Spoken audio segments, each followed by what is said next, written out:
Vista Hermosa variety garden is out now with 10 single varieties grown at the same farm, same elevation, same soil, same processing method. It's all washed, so it's nice and clean. They are all sun-dried, and we roasted them to the same degree. This is your chance to taste these 10 different single Arabica varieties and compare what the effect of just the variety is. The variety garden was planted in 2016. It was an idea that Edwin Martinez Sr., the dad of Junior, who we are usually showcasing in these videos, and the farm manager Eliseo. They had this idea to plant the variety garden to experiment with different varieties and how they would acclimatize to their growing conditions, and then experiment with the flavors of it. In each of these containers, you have about 45 to 50 grams of coffee. So that's enough that you can put up a cupping, like we're about to do, and still have enough that you can brew half a liter just for your own enjoyment. So we're going to taste these coffees now. So let's put up a cupping and show you how that's done. Weigh out 11.5 grams of coffee. Grind it on a setting similar to what you would do for a Calita wave. On a Comandante, it's about 25-26 clicks. Pour in 190 grams of water and let it steep for 4 minutes. After 4 minutes, break the crust and skim off the foam from the top. After skimming off the foam, let the coffee cool for just 4 minutes and then it's ready to taste. But as we know, coffee tastes better with friends, so I need my good friend Peter Ebdrup to help me taste these coffees. So tasting 10 different varieties, how should people approach this? When we evaluate coffees, we always start with smell and gives you an idea kind of the aroma profile. Afterwards, just do a quick round where you go through every single cup just to kind of get your taste buds adjusted to what you're about to taste, and then do each individual cup more thoroughly afterwards. Yeah, også det.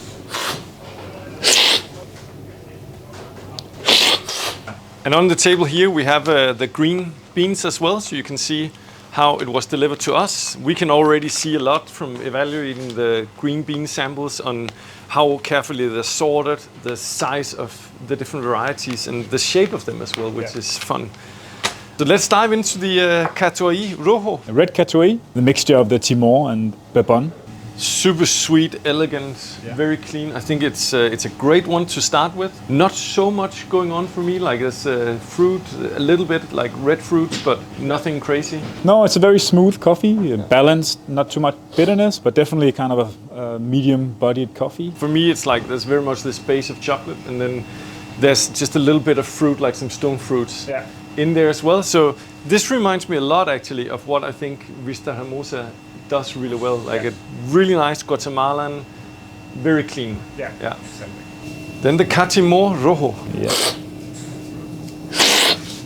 This is really interesting to have this just after the Catuai, where the Catuai is Bourbon and Timor. Catimor is a mix of Caturra and Timor. Bourbon and Caturra are kind of brothers, so in the tree of life for coffees, it's they split right there.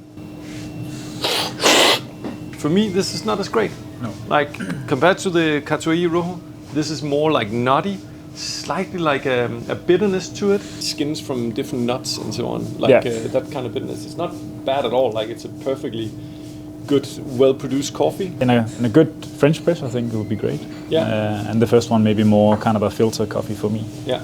Ana Cafe 14, Timor, Caturra, Pacamara. Yeah, and Pacamara is Caturra and Maragogipe, so it's actually 4 coffees combined. But again, this is the Guatemalan Coffee Association that helps breed these different coffees that suit the environment that's in the country. This is of course number 14, it's just a numerical scale. Yeah. Made 13 before that didn't work, so now they finally hit something. Exactly. And I think in the flavor profile, this is more light. Like it's actually quite delicate, elegant, but also very light structured. Yeah. I think it's also a good showcase of when a coffee association normally breeds coffees like this. They don't necessarily breed them to have a high flavor quality. Yeah. A lot of it has to do in terms of having a stable coffee that can survive doing cold and high and low temperatures, and of course avoid some of the pests and diseases that you find in different countries. But still a very good coffee, just a little lighter, more mellow, and again quite clean. So Costa Rica, like the Catimor, is a mix of Caturra and Timor. Yeah. but it tastes very different. Yeah. Here I'm getting heaps of different kinds of fruits. Yeah, and also a few spices. I think this has kind of a little bit more of a spicy structure, and I'm thinking about the warm spices such as cinnamon, cardamom, that range. Not bourbon, but Bourbon, because it's named after the island Bourbon, which is now Réunion. And you definitely, like, if you've tasted a lot of South and Central American coffees, you can recognize this flavor. Yeah. And I really, really enjoy the structure of Bourbons. I think they're very, very sweet, super elegant, not too flashy. It doesn't have like heaps of crazy acidity and fruit. Just very well-rounded and feels like home, I almost would say. And it has this muscovado sugary kind of sweetness to it that I really enjoy. And I think this is a super interesting example. It doesn't have what you can sometimes get in some of the like Southern American grown bourbons, where it gets a little bit like cardboardy or papery in taste.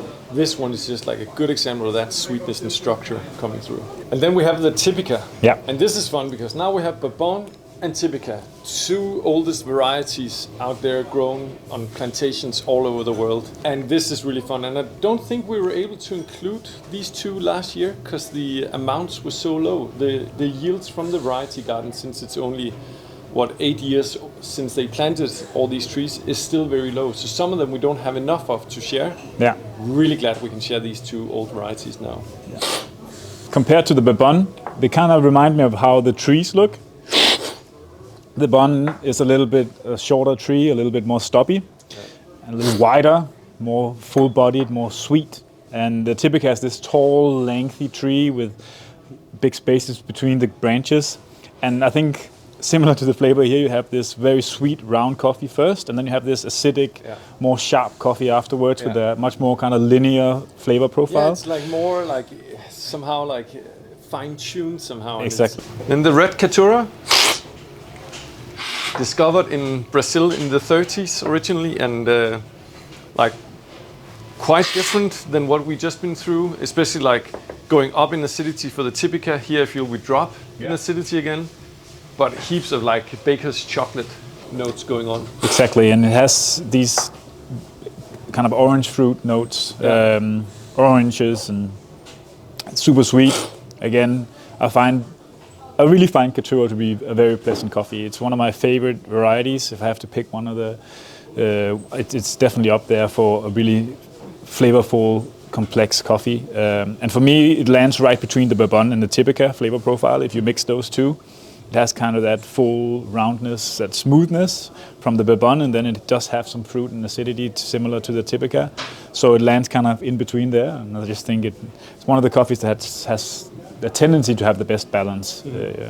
But I think it's also interesting to taste it from Finca Vista Hermosa, because for me it gets even more in that like dark chocolatey kind of fashion with a little bit of bitterness, where I think when you have this in Colombia, for example, you can get even more acidity out of it than they have here. Exactly. So that's a good example of how it's like grown accustomed to the microclimate.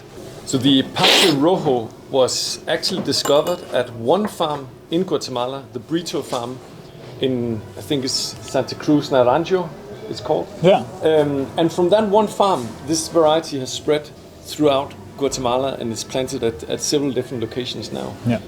And it's a natural variety or mutation from the Typica variety. So you can see some similarities if you cup them next to each other. But I would say the Pache Rojo has way more going on than the Typica. The Typica is super clean. Pache Rojo, there's so much more complexity to it. Yeah, you definitely find more layers. It's not as linear. Again, I find a little bit more spices in this. And some nice creamy like texture as well. I think the mouthfeel is really pleasant. For me, there's some peach. There's some like really like tropical fruit tones underneath as well. Yeah. So yeah, great complexity. I mean, now it's party time. Pacamara. Yeah. That's crazy good. Like even on the first pass through, I was like, what? Yeah. This is really, really exciting. Yeah, it's. I think for me, it's the best cup on the table I just find it, again, incredibly complex. And it has these flavor notes that you only find in these larger beans.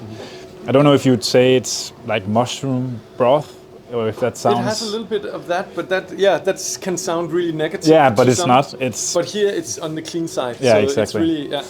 And Pacamara is a mix of Pacas and Maracajipe, which we're gonna taste next. It's a variety that very often I don't like. Yeah. It's because it's very often it's more like a novelty thing with the large beans and so on. Here it's just packed full of flavor and really good acidity, and yeah. And it's really good. It's really well accustomed to higher altitudes, colder weather, and we know how that can help build complexity in trees. So it's more slow growing, you'd say. Yes. And that's probably why, just like Danish apples that are grown slow in our cold climate, develop a lot of complexity. Probably that's why it's thriving so well at Vista Hermosa. Maracajipe. Kæft, det smager godt, man. Super, super good. I'm really torn if Pacamara Maracajipe on this table is my favorite, because I really, really like some of the more like just kind of clean, straight varieties up here. But again, I mean, the complexity on this and the structure, the mouthfeel is just, for me, amazing. It is. And I just said that the Pacamara was my favorite. I think I'm going to have to take that back. It just have more of, if you divide kind of the aroma structure or the flavor profile into three, kind of the base layer, the kind of the middle tones and the high notes, where the base layer is probably chocolate and the kind of that round smooth, a little bit more of the bitterness, bitter nuts, stuff like that. And then the middle is more kind of sweet fruits, and then you have the high notes of the acidic stuff and a little bit more floral. I think the Maracajipe just has, compared to the Pacamara, way more on the top end. Even though towards like the citrusy note, I think it has kind of fruit blossom, floral characteristics to it. I find it really, really incredible, incredibly complex. It's again, it's so well structured. There's a lot of fruit going on, but there's also some rose hips, tulip, like this floral, but heavy floral, not lighter ones like geishas and so on, but like a really heavy floral note in there as well. It's an astonishing coffee. And again, Maracajipe, it's again very often sold as a kind of more novelty coffee, because you see these big beans and they're like, whoa, what is going on here?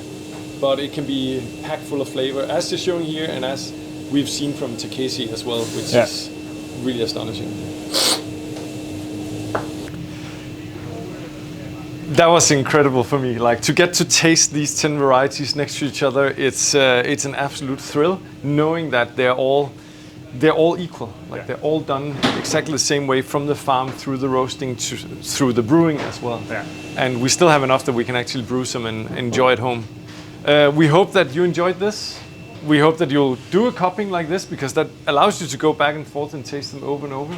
And it's definitely clear that there's differences from each coffee. So it's not just us who's making up something here and saying that they all taste different. It actually is very, very prevalent that there's big differences between the cups, which is great.